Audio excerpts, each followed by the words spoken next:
I'm Daniel, the past life regressionist, and it's time to begin. Lift off and the clock has started.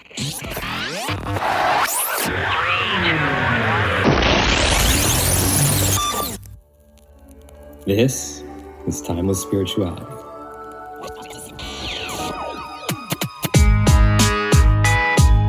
Enjoy each and every time.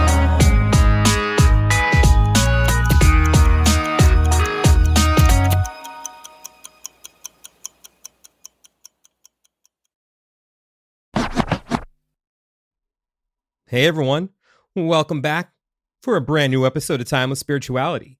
This is going to be a two-parter. It was a great conversation that I had with Jummie Moses, and you can check out her podcast, Shifting Dimensions.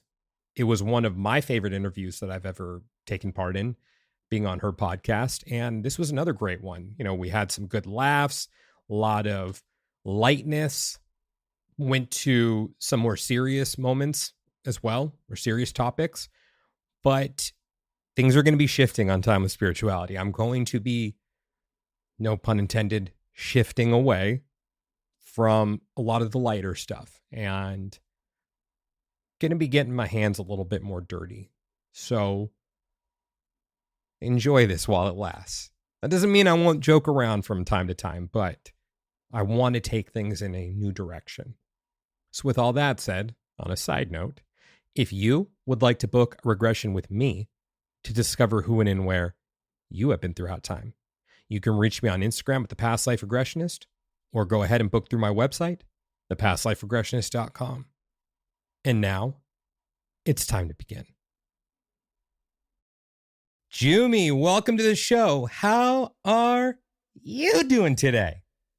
I'm so good, Daniel. Thank you so much for having me on your show. I'm really excited.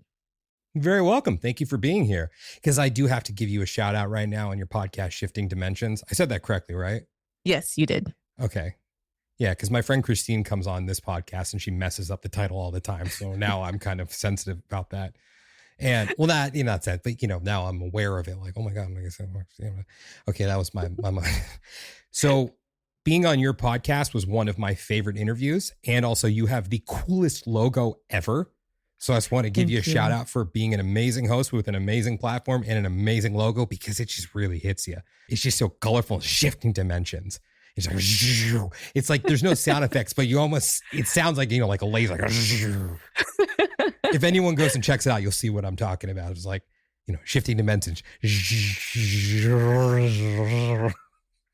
Thank you so much. Shout out to Canva for being the tool that I use to put that together. So thank you so much, Daniel. I'm happy that you enjoyed your time on the show.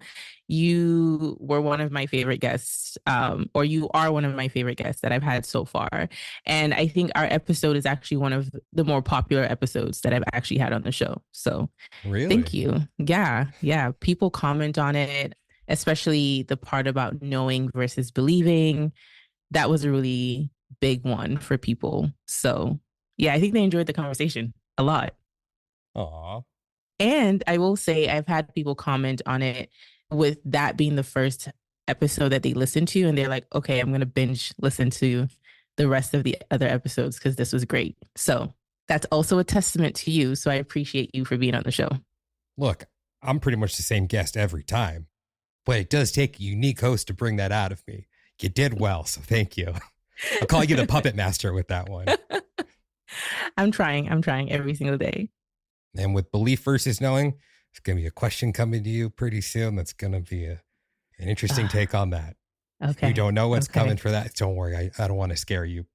But it's a question that I haven't told anyone about that I've been asking this season. And it's always so fun to get the response. Okay. Because it's the one question I don't want anyone to prepare for.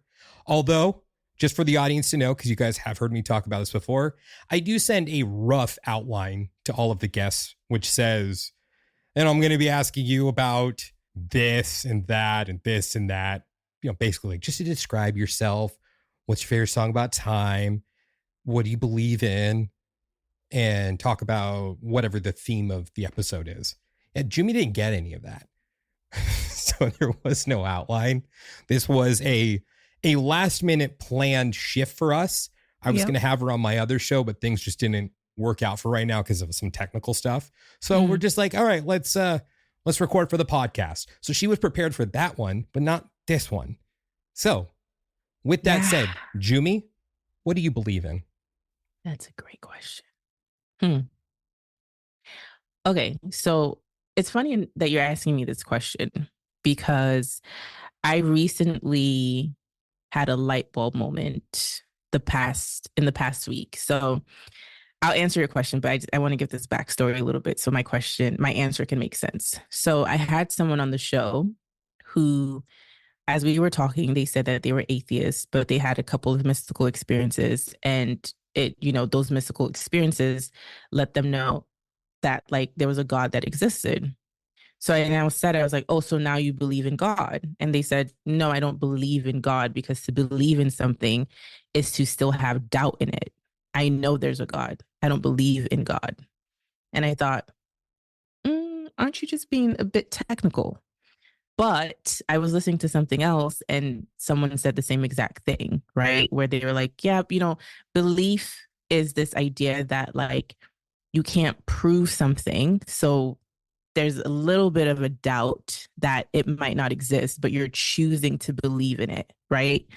So I think it's an interesting question that you asked, because I've actually come to understand the word belief differently, or I'm questioning the word belief a little bit more now, right?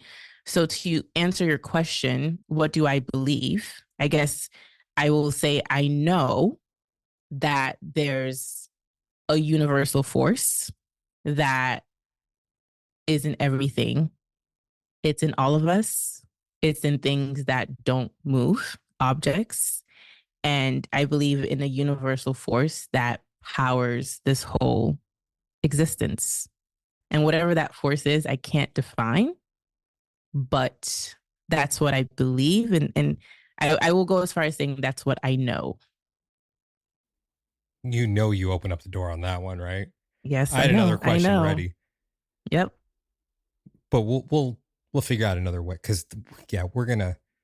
Okay. Anyways, we was gonna ask you who Jummie is. Everyone, just go check out Shifting Dimensions to get the gist of that, because I'm not gonna break the rhythm of this conversation right now, because it's just going places. Jummie. Yes, go check out the show. Yeah. Jummie. How do you know? Okay. That is a great question, right? And I think for everyone, it's going to be different. I know because I've experienced the force. I know because when I go into different rabbit holes as it pertains to spirituality, our existence, or any sort of topic, even if we're looking at math or science, right? There's this talk of this force. Some people call it energy, right? Energy is the word that a lot of people are comfortable with, right? Even people who may not believe in a God, or they don't really take time to talk about spirituality, energy or some force is something that people are familiar with, and it's something that everyone kind of feels, if that makes any sense. They might not be able to explain it, but they feel it, and in some shape or form they've expressed that feeling. So based on that, and based on my experiences, and based on, again, teachings that I've come across, if a lot of people can't agree on a lot of things, right? But I think most people, I haven't come across one person that does not agree on some sort of force or energy that moves through things and through us. Now, they have different definitions for that energy or that force, but in my understanding, they're all talking about the same thing. So that's how I know, because it seems like a truth that everybody talks about in different ways, but it's the same truth. So that's how I know. Look, I am a firm believer in God or a universal force. I use that word believe because I do firmly believe in it. But my question for you, while I would never discount what you're saying in terms of the experience, how do you know definitively that that is where that essence originates from, and that it's not the emissary of something that happened naturally. So I don't know that this force, this universal force that I'm talking about, emanated or comes from God, right? All I know is that there's a universal force. Now, where it comes from, all the ways it manifests, I can't speak to it, right? But I do know that that universal force is what is powering this whole universe, this whole existence, even the seen and unseen realms, right?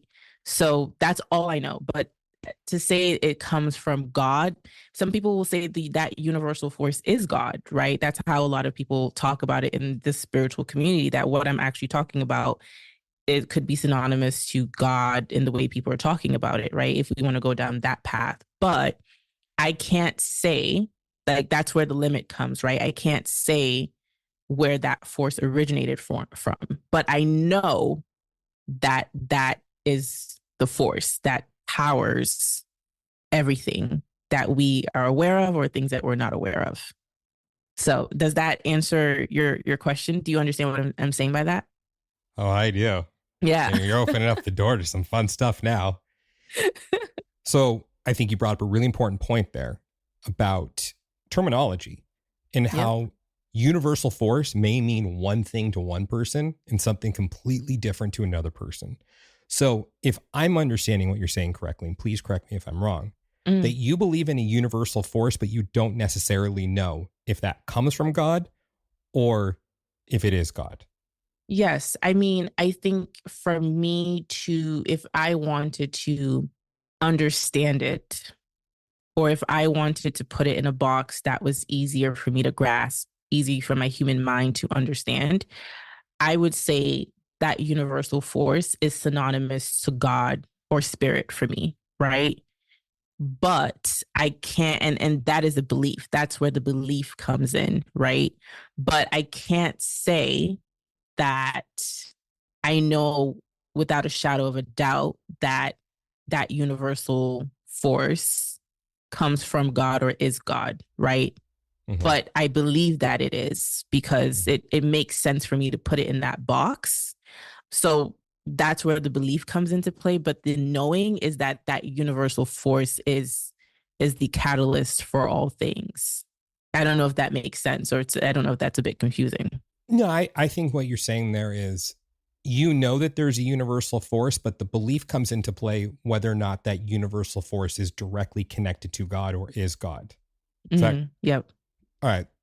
But then I also think that goes into the question of like how people define what God is, right? Because I think people have different definitions of God, right? Like when I read the Bible, God sounds like a person to me, a physical being, the way God is talked about and described, right? And I don't necessarily prescribe to that God in the Bible based on the characteristics that they've given God, right? So that also comes into play. So I just want to make it clear that when I'm talking about God, my concept of God doesn't fit in. I grew up Christian. It doesn't really fit in within the definition of who God is based on what I read in the Bible either, right? So that's also something to consider. So this universal force that you're referring to, by the way, I'm in agreement with you. Just want to say that. So it's neat, but you can handle this. That's the other thing. I know. I can handle it. I can handle not it. only that, you enjoy this. I love it. You love this. Yeah. So you ready for the fun part now? Yes, I am. Now we're really building up to what's going to be fun. So here's the next part of the fun house, as we'll call it. Okay. How do you know that that force is universal? Because the insinuation there is that it's something that permeates the entire universe. That's a good question, right? Because then, me saying I know, kind of to your point, it's like, how do I know that that's the force in everything, right? But I think, there's so many conversations on the idea of singularity, right? And I think that ties into my understanding or what makes sense for me is that there has to be a jump off point for most things, if that makes any sense, right? Like within the science community, they call it the Big Bang Theory, right? Which is, there was an explosion and boom, like the whole universe was created, right? So I feel like whatever that force was to create that Big Bang is like, that's the point of singularity, if that makes any sense, right? So the thing is, I guess I can't measure and say like, okay, the force that's within me is also the force that's within animals, right? But when you think about the fact that a lot of things are interconnected, right? And because a lot of things are interconnected, I think that also gives more evidence to the whole concept of singularity, the whole concept of that universal force. So that's where I've arrived on that. So it's the incorporation of the Big Bang Theory. Well, I use that as an example, but I don't necessarily think about, I don't like, so for example, I don't know if I believe in the Big Bang Theory.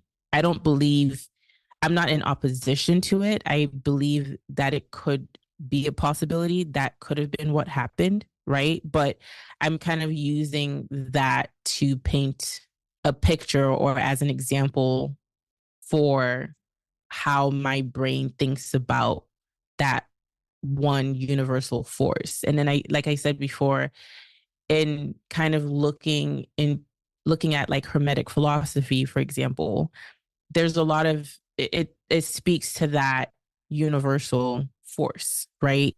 And again, I don't think I'm like this powerful psychic or anything like that, right? But the concept of like as above, so below, like it speaks to that interconnectedness of everything. So, and then even me, like when I sit and I meditate, right? Like I've had profound experiences where I didn't really feel separate from anything, right? So I don't know if that means that I don't know if that necessarily means that like, oh, I got a glimpse of what it means to be one with everything per se. But even in that experience, I think intuitively makes me more confident in the idea of like there is a universal force. And even though a lot of things seem separate, even though a lot of things seem like they're not connected, they really are connected. But it's kind of how we talk about the creator. If we're all aspects of the creator, then we're all a reflection back to that creator from different experiences and different vantage points. So using deductive reasoning to come to these conclusions. Yeah, I guess you could say that. But also that, and also kind of to know something, I think, is to also experience it. And like I said, I think I've had certain experiences that have also brought me to that conclusion. And those experiences tied in with things I've read, things I've studied, things I've contemplated on, have all brought me to that knowing. So yes, deductive reasoning is part of it, but it's not the whole thing. So for everyone listening, just in case you're unfamiliar with deductive reasoning, it's basically this is happening and this is happening. Therefore, this must be happening. So it's like deducing. Deductive. Yes. It's coming to this conclusion as a result of two things happening, and this is the conclusion that you're coming to as a result of that. So that's deductive reasoning.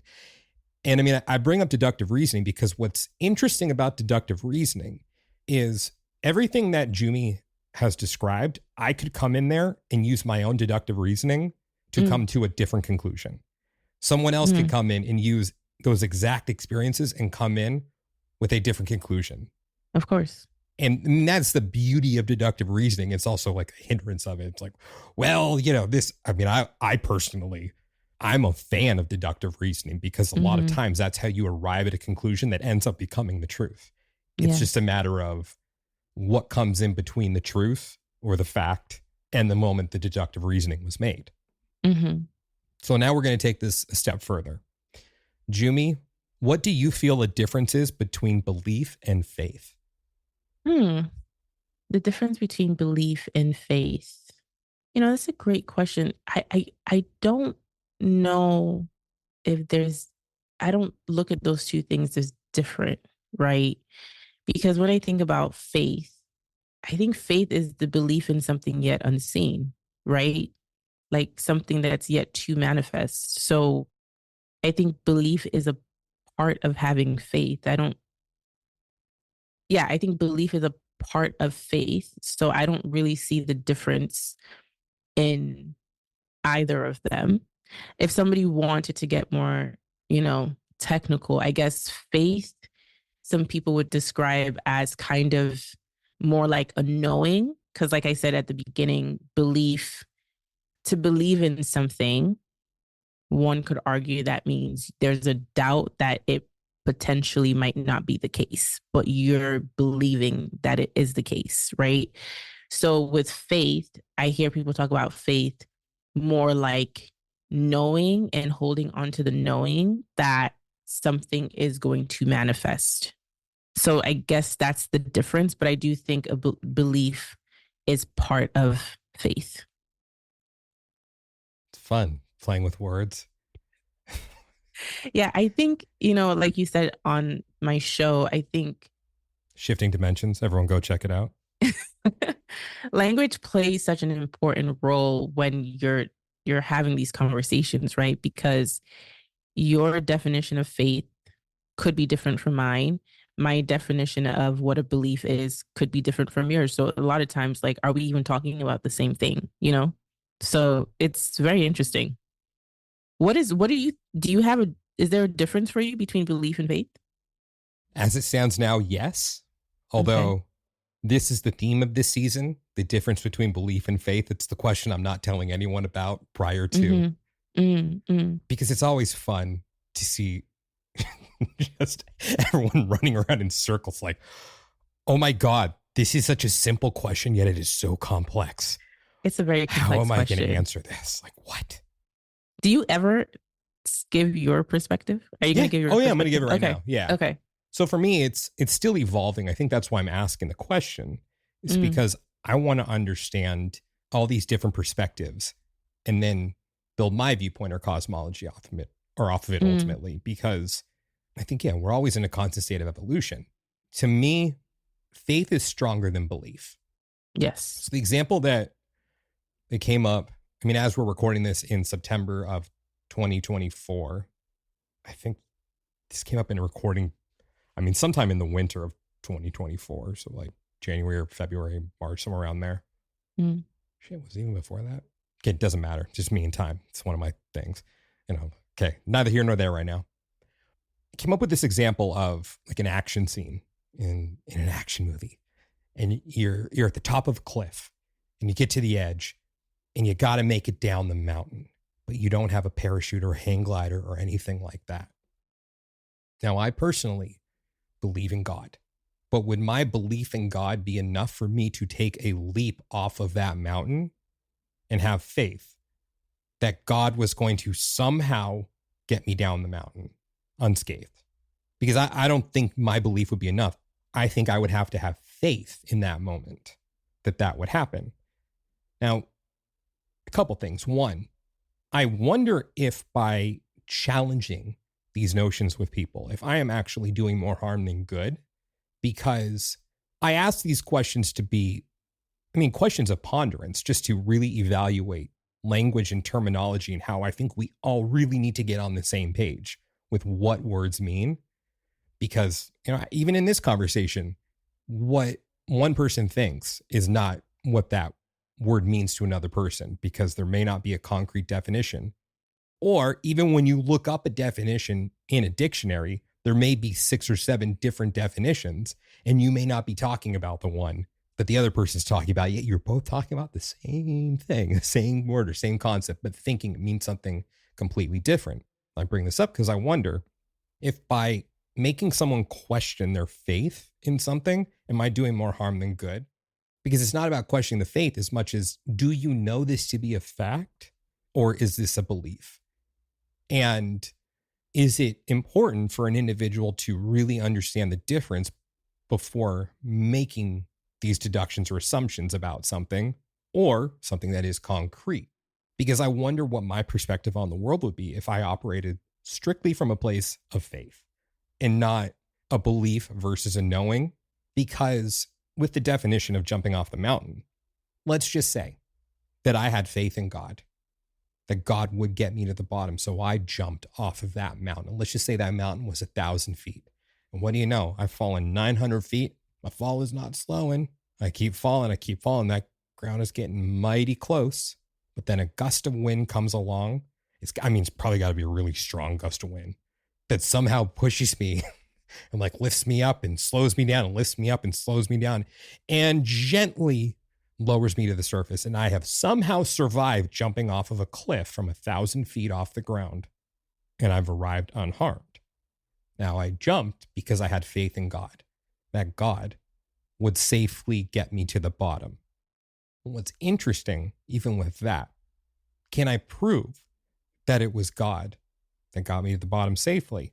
I mean, at that point, yes, to have the faith of jumping off a cliff without anything, you'd have to have that. But can I prove that that gust wasn't just some random anomaly that just happened to pick up a guy who weighs 175 pounds?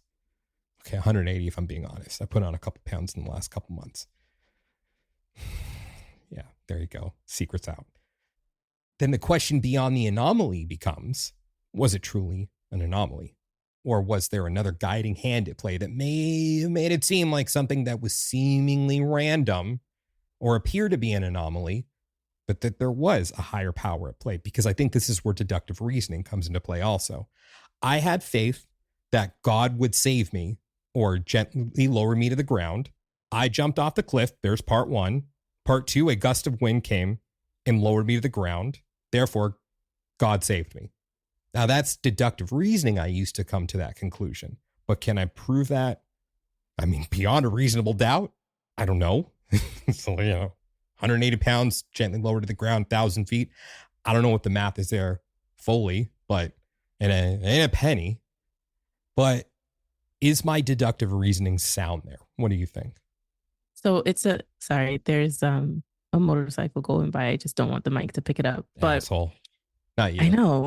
I know. Sorry, it's almost gone. I What don't know does if he you can believe? The hear earth it. is flat?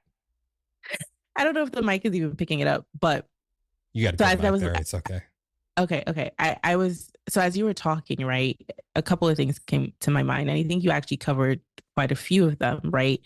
But to the part of deductive reasoning, right? So, okay, in that circumstance, using the analogy that you gave, right? I think that if we're going to say faith in this context, I'm thinking about faith is, like you said, it's stronger than a belief. And so to me, faith is knowing something to be true, knowing something to be a possibility, right?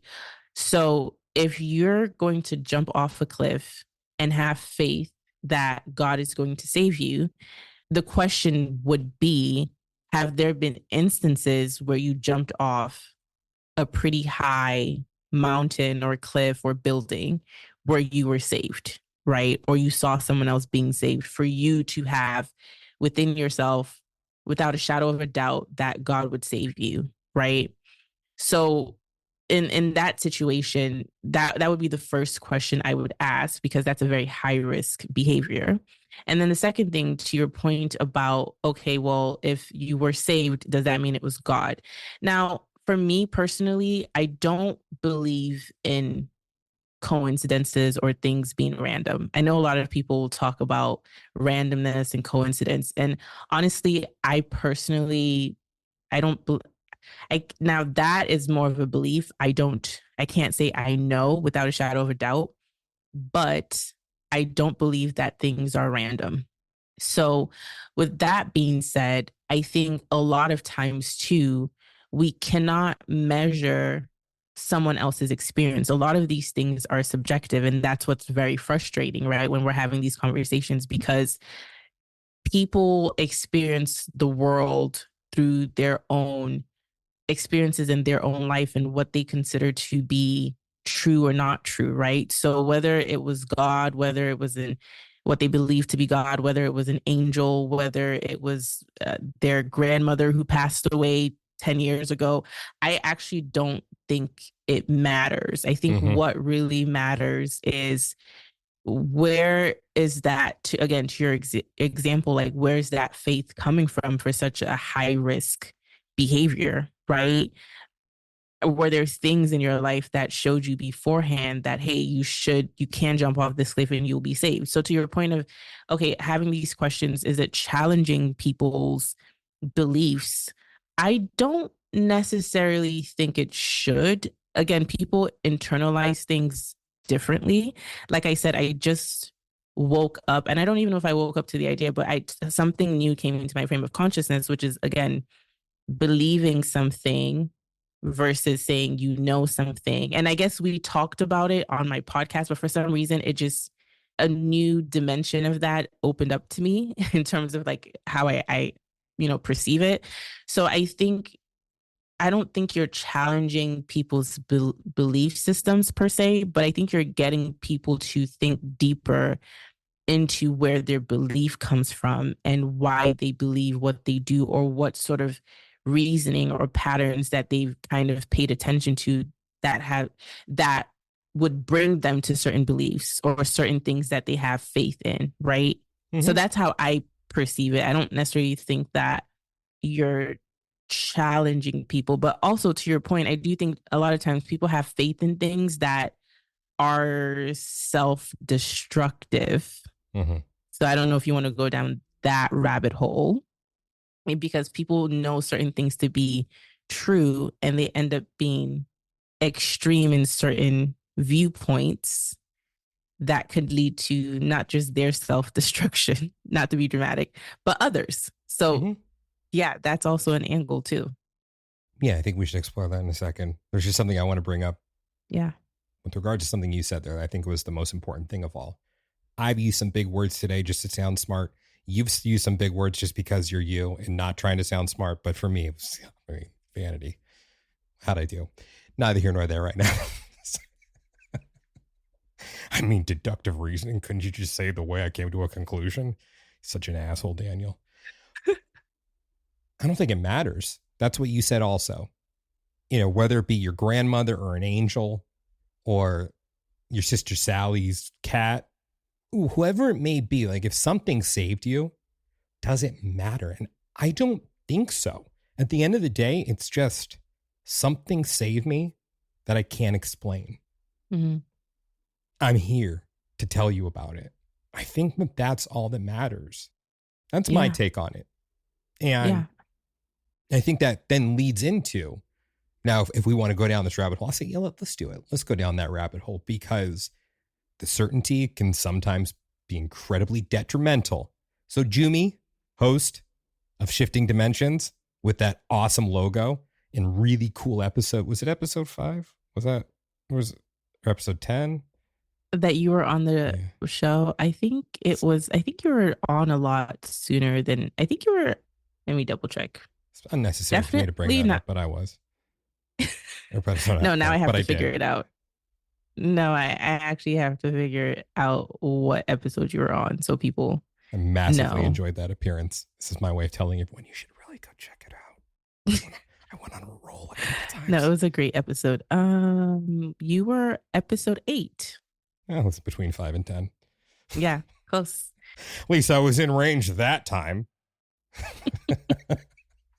All right. So, Jummie, rabbit hole. Let's do it. What you got? Okay, so are we sticking to the faith versus belief, or can we go somewhere else? I don't know. I'm just letting you take the reins on this one. I don't need to be in control all the time. Okay. Even though it is my great. show. So yeah, I probably should be dictating this. But you know what? I'm going to let Jummie get this one. She's cool. She knows what she's doing. But you know what's so funny? Because even on my podcast, and I think I said this to you as well, it's always interesting having another podcast host as a guest, because it kind of like, we do this thing where we unintentionally like take hold of the conversation. Like I was asking you questions back and I was like, wait, he's the one leading the conversation, not me. But it's fun. It's fun interviewing another host or being a guest. Inquiry is important though. Yeah. Sometimes when you're answering a question, you have to ask a question so you can have a fuller or richer response. Conversation. Yeah, exactly. Okay. So because you deal with time, Awesome. right? There's something that I wanted to talk to you about so bad. So I had a guest on the show. Her name is Michelle Williams, and I actually found her on TikTok, right? So there was a prompt on TikTok where it said, what is something that happened to you that if you told someone, they would never believe you? So she stitches the video and she's like, okay, so one day when she was 23 Sorry, years really old. quick. What is it? I've seen this Stitch thing. What does it mean? Like it says like Stitch alert or Stitch incoming. What does that even mean? So it's so fascinating. Like you're not on TikTok at all. So this No. is so funny that you don't know what it means. So basically, if you create a video, and I think you can do this on Instagram too, but I've never tried it. So if you create a video on TikTok or let's say Instagram, and if this was a possibility. So if there's something that you said, right? If there's a prompt or something, I can stitch your video. So there's an option of basically playing the part of someone else's video that you want to respond to. Mm-hmm. So that part plays, and then you're able to record your response and add it to that stitch to create a new video, if that makes any sense. So if I was like, what's your favorite color? Someone could like stitch that, and the first thing they see is what's your favorite color? And then you jump in. Mm-hmm. You're like, you come up on the next scene and you're like, my favorite color is blah, blah, blah. So that's essentially how it works. So it's incorporating one video into your video, but you respond like it's a response to the video that you've brought in that was already produced. Yes, exactly. Okay, gotcha. Yes, exactly. That's a simpler way of putting it. So long story short, so she stitches the video and she basically says that one day she goes to bed when she's 23 years old and she has 2 children and she goes to sleep like any other day. And she wakes up in her childhood room. She knows she's 10 years old. It's pitch black. And she's dreaming, of course. So, she looks around the room. Like, I think the lights come on and she sees across the room her sister getting ready for school. And she's so excited because her sister's dead. So, of course, her sister is coming to visit her in the dream. So she gets up, she goes, she hugs her sister. Her sister's like, oh my gosh, get off me. But she's like so excited about it. So eventually her mom comes into the room and she's like, hey, you need to get ready for school. So she's thinking like, wow, this dream is going on pretty long, but okay, whatever. She'll play along. She's dreaming. She gets ready for school. She goes to school. The whole day passes and she's like, wait, I've been sleeping for so long. My kids must be hungry by now. Like, why am I not waking up? Right. So a couple more days pass and it quickly dawns on her that she's not dreaming, but she's 10 years old and she's already lived her life up until 23 years old. And she knows for a fact her sister's going to die. So the thing is, when you wake up from a dream, you start to forget little details, right? But she remembered like major things. Like, so she knew her sister was going to die. Certain people that she already met, like when she would re-meet them, she would know exactly who those people were supposed to be in her life. And she would just know certain things that like she shouldn't typically know because she's already lived that experience, right? So when I heard her story on TikTok, I got goosebumps all over my body because there's something in me that just felt like, I don't think she's lying about this. Like, why would you lie? And I was very intrigued because it was kind of like going back in time, but there was like this true crime element to it, right? So I had her on the show and we talked about that experience and also if she was able to save her sister from this impending doom, right? I don't know if I want to spoil it here if you guys want to go and listen to it on the show, but the point is, part of why I wanted her to come on the show is like I wanted to hear from her, like in her research, and if she's also done past life regressions, like what she thinks happened to her, right? Because a lot of people were theorizing that like she jumped timelines, right? So did she jump back in time? But can you jump back in time without actually jumping to a parallel universe? Because she also said that when she woke up, there was something different about the atmosphere. The atmosphere felt different. Colors weren't as vibrant. Food didn't taste the same to her. So like little tiny things were off. So basically, everything that happened between when she was 10 to 23 years old happened again. Like she had the same kids, the stuff that happened with her sister that played out a certain way.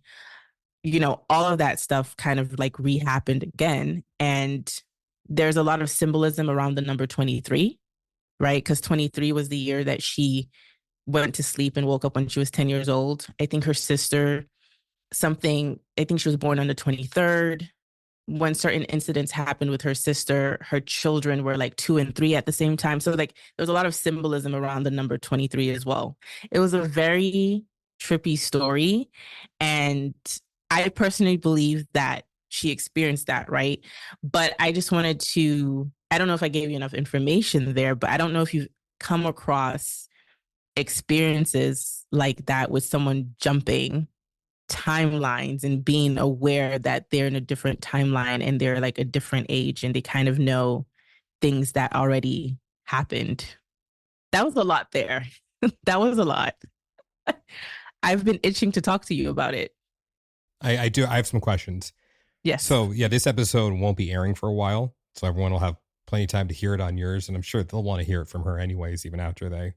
Mm-hmm. If she's told the story, we're not completely spoiling it. So my first question is, did she save her sister? No, she didn't. What happened to her sister? Her sister, so this is like a warning in terms of like there's going to be talk about domestic violence. Just want to give that disclaimer. But so she knew her sister was going to die. Her sister died because at the time when she was 23, her sister had died for many years, right? Mm-hmm. So she knew her sister was going to die at some point when she was a teenager, but she did not remember how her sister died. But when her sister was dating this guy in high school, and she just remembered she did not like him. She couldn't figure out why she didn't like him. He was super sweet to her. Like whenever he'd buy her sister like food, he'd buy her food as well. But she never really liked him, right? So as the years went by, her sister was obviously dating that guy. She had kids with the guy. And I think things started to get more violent. He became more abusive, right? And I think one time someone told her like, hey, listen, you have to look out for your sister because he might unalive her. So then it came back to her like, oh my gosh, that's how my sister ends up going. So she tells her mom, and her mom, has a vision of something happening to her daughter in the shower. So basically, they reach out to her older sister and they're like, hey, listen, you need to leave town right now. Like you actually have to go. Like I had this vision. I have this bad feeling.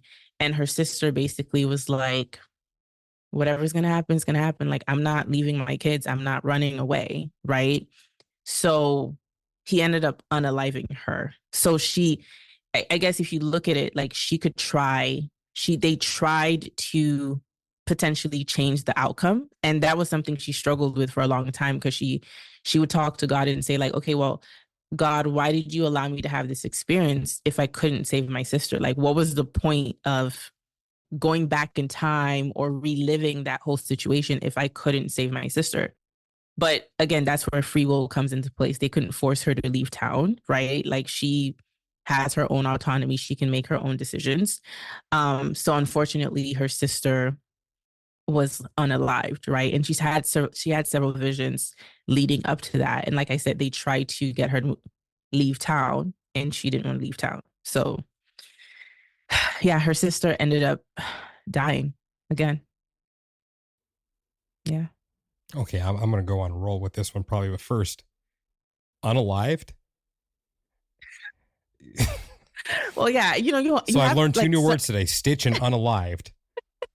Well, the thing is, I guess this is only on TikTok, but I try not to, there's certain trigger words. Either way, like it could be a triggering conversation for people. So, I guess unalived sounds more politically correct. Look, Jummie. But yes. To each his own, but to each their own, yeah. Just picture out an interview.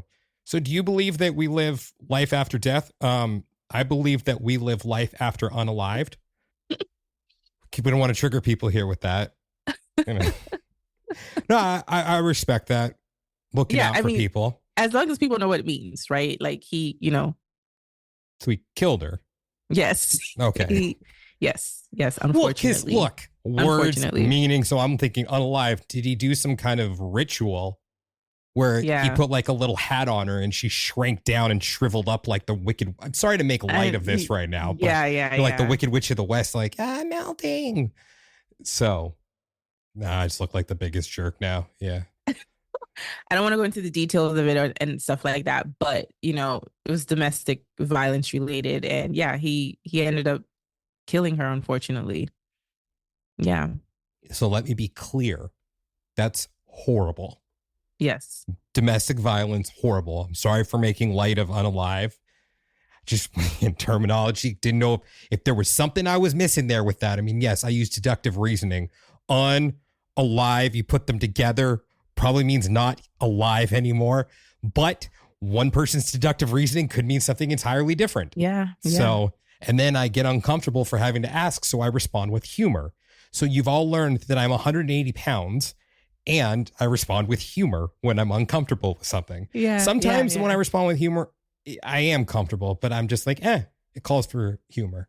Yeah, like comic relief. Yeah, because it is heavy, right? Like I gave that disclaimer at the beginning. It is heavy, and that's another reason why I really wanted to talk to her, because it's like, not only did you wake up in your 10-year-old body, that would be unfortunate. And it's so funny. I used to joke all the time. I'm like, oh, I wish I could go back to like specific time periods, right? Like 2016 was such a great year for me. It's like, I was like, oh, I wish I could go back in time. But imagine actually having to go back in time for that.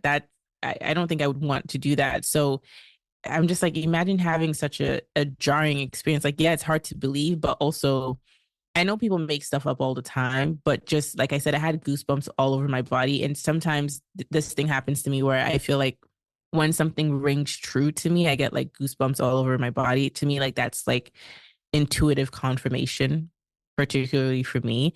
And I also feel like even though people make up a lot of stuff, it's just kind of like, why would you lie about this? Because it only brings on ridicule, right? It's like, potentially, it's an unbelievable story, but just hearing her talk about it, you're just like, oh, you're not making this up. This is, you experienced this. I can't picture it, but I feel, I believe you, if that makes any sense. So she has gone to a past life regressionist before, but I think it only brought, she only went back to when she was like 5 years old, but it didn't really take her to anything related to that jump that she had, right? So some theories that she stumbled upon, it's this idea of maybe she died in her original timeline, but what really is death? So maybe unalive. Her So yeah, one of the theories is that she died in her previous time, her original timeline, but then jumped into like a parallel world or a different timeline where she was still alive, but like, 10 years old or something. That's one of the theories that she has stumbled upon. Another one is like maybe her 10-year-old self switched with her 23-year-old self, which kind of scares her because she's like, imagine her 10-year-old self waking up in her 23-year-old body and being so confused.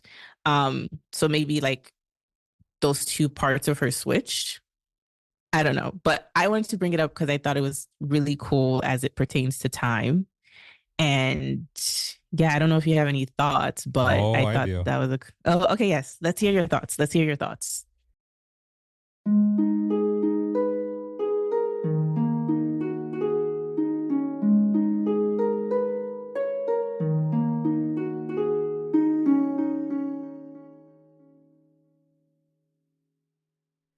Fellow time travelers, your journey through time awaits you. Just want to thank you guys so much for listening to today's episode.